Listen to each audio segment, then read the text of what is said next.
தொடர்ந்து ஸ்டாலின் அவர்கள் வந்து இந்த பெண்களுக்கு பாதுகாப்பு இருக்கு அப்படின்னு தொடர்ந்து இப்ப கூட மகளிர் மாநாட்டில் பேசிட்டு இருக்காரு. ஆனா நேத்து கூட வந்து சென்னையில வந்து ஒரு குடும்பத்தையே வந்து வெட்டி இன்றைக்கும் நடந்திருக்குது. இப்ப நான் வரும்போது ட்வீட் போட்டு தான் வந்திருக்கிறேன். தினம் நடக்குதுங்க, ஒரு நாள் 2 நாள் நடக்கல. தினந்தோறும் தமிழகத்தில் பாலியல் சீட்டல் நடந்து கொண்டே தான் இருக்குது. இந்த ஆட்சியில் கண்டுகொள்ளவே இல்லை, அதுக்குண்டான நடவடிக்கை எடுக்கல.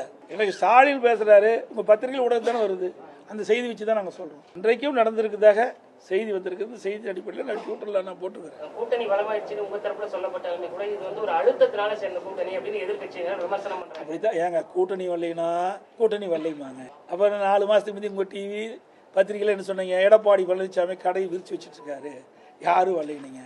கூட்டணியெல்லாம் வந்தவர்கள் என்ன சொல்றீங்க, ஆஹா இது அழுத்த கொடுத்து வந்ததுன்னு சொல்றீங்க.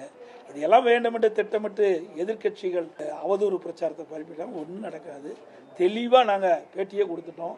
பாரத பிரதமர் நரேந்திர மோடி அவர்கள் அங்கே வந்து முதல் கூட்டம் தேர்தல் நடைபெற்ற அந்த மதுராந்தகம் கூட்டத்தில் வந்து அழகாக பேசினார். அந்த கூட்டம் முடிந்த பிறகு நாங்கள்லாம் எங்களுடைய கூட்டணி கட்சி தலைவர்கள்லாம் ஒன்றாக இணைந்து அற்புதமான பேட்டி கொடுத்தோம். உங்கள் தொலைக்காட்சியெல்லாம் வந்திருக்குது